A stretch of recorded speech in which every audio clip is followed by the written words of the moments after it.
Hi guys, this is Rose from Picture Cakes by Rose. Today I'm going to show you guys how I made this smocking effect on fondant on one of my cookie design for my Valentine couture design. I know there's 4 designs in this collection, but I'm only going to talk about this one because the other 3 are kind of easy, and if you just kind of look at the photos, you'll figure out how I made them. But this one, I found it difficult finding a tutorial online on how this is done, and I kind of just figured it out myself by staring at the photo that I was looking at for hours. So we're gonna talk about this today. So over here I have a sugar cookie that I have pre-prepared, and the top I had brushed with clear piping gel, and I also have the cookie cutter that's the same size, and it is the same cookie cutter that I used to cut that. And then over here I have some fondant, and we're gonna roll this out to about 3 to 4 millimeter thickness. The first technique that I'm gonna show you guys is the easier one, and over here we're gonna use a rib rolling pin, and this I found this online. Towards the end of this video and also at the description of the video, I'm gonna provide the website and the link where I found this one, and it's very cheap. It's less than $10. So all you have to do with this is put it on the end and kind of provide sufficient pressure, and this is why I told you guys to roll your fondant out to about 3 to 4 millimeter thickness, preferably 4 millimeter thickness. So once you've done your ribbing, then you can take your cutter and cut this into your desired shape. There you go. And now you can use this to decorate your cookie. But that's the easier way. Now, if you guys lived in a country where it's so expensive to have this shipped, then there's also another way where you can do this. Now, this is how I made this the first time when I was just experimenting on it. And all I did was, you can either use the back of your knife, the edge of your spatula, or you can also use your veining tool. This one. Actually, no, yeah, this one. But we're gonna use the back of our knife, and just be very careful that you don't cut yourself. And the same way, we're just gonna kind of push it down enough that we make that little indentation right there. And I am gonna keep doing this, and I'm gonna do it so that it's about 3 millimeter away from each other. Now this is very time consuming. This technique is very time consuming, unlike if you have the rolling pin. Now here we go. We have made the ribbing effect throughout our rolled fondant, and so now we're ready to cut it.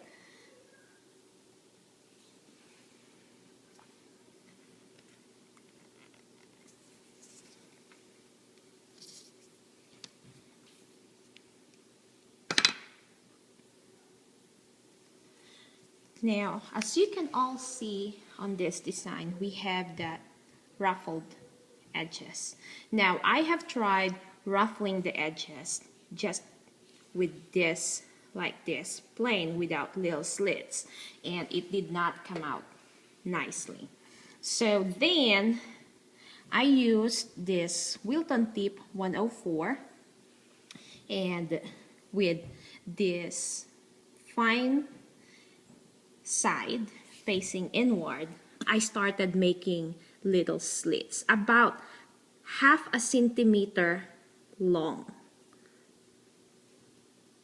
And I made these slits all around my heart cutout. There you go, that's what it looks like. Now I've made those little slits all around. Now if you're just going for a plain smoked effect, you can totally skip this putting slits around it.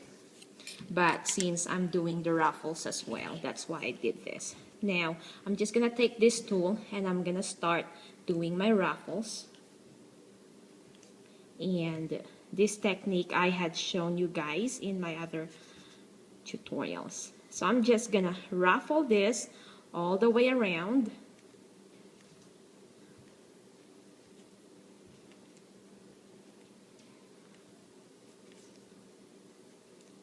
So now we have ruffled the edges and we're now ready to put this on top of our prep cookie.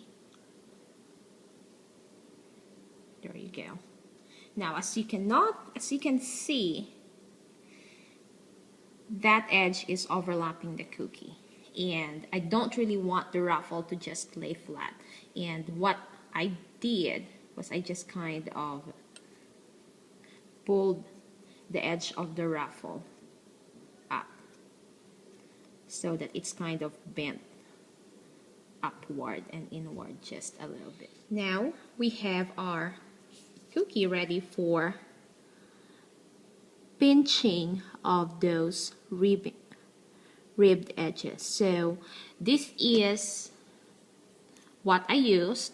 This is actually a surgical instrument and this is the one without the teeth. There's another one of this that comes with a little teeth. I'm using the one that does not have the teeth. And what I'm gonna do is I'm gonna take two of this here and I'm gonna pinch it inward, just like so. There you go.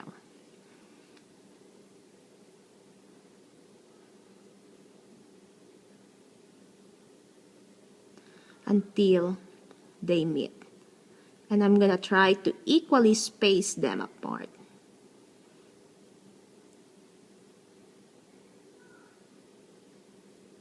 Now I'm just gently pinching it because I don't want to break the fondant.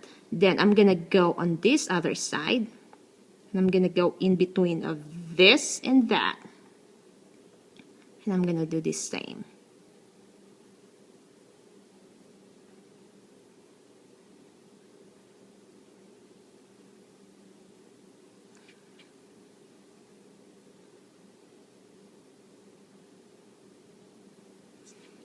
Then we're gonna move on to the next one. And this time, I'm gonna pinch this lot right here. This one right next to that, right there.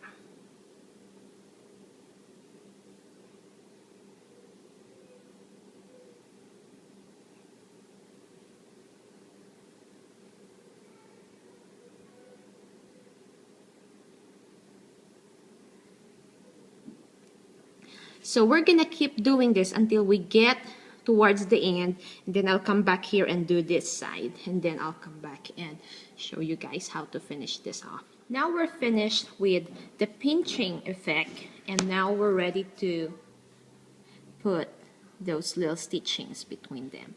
And all I did was use a thick consistency royal icing and a #1 tip. And then I pipe this across.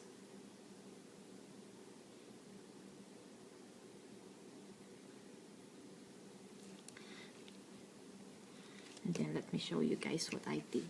So using a very fine tip brush, I dip this in a little bit of water. Wipe the excess off. As you can all see, there's a little tip right there that was created when I pulled my piping tip off. So I just brush that to make it disappear. with my, there you go. So let me show you guys again.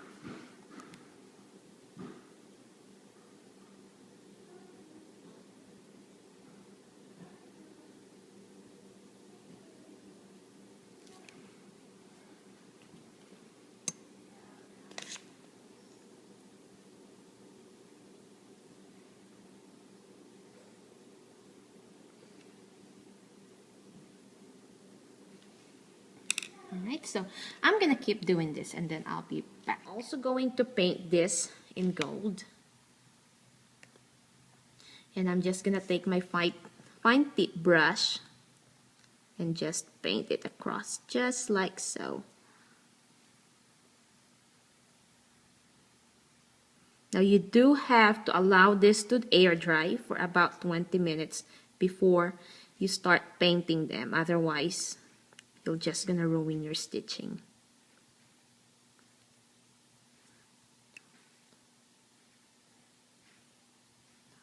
Here's the cookie that I had just finished painting. This is the one that I had pre-made earlier, and this is the one that we made on this tutorial.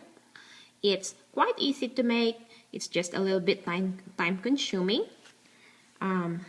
With this 4 designs, these two are my favorite. Just love them. So this is Rose again from Picture Cakes by Rose. Thank you guys. See ya. Bye bye.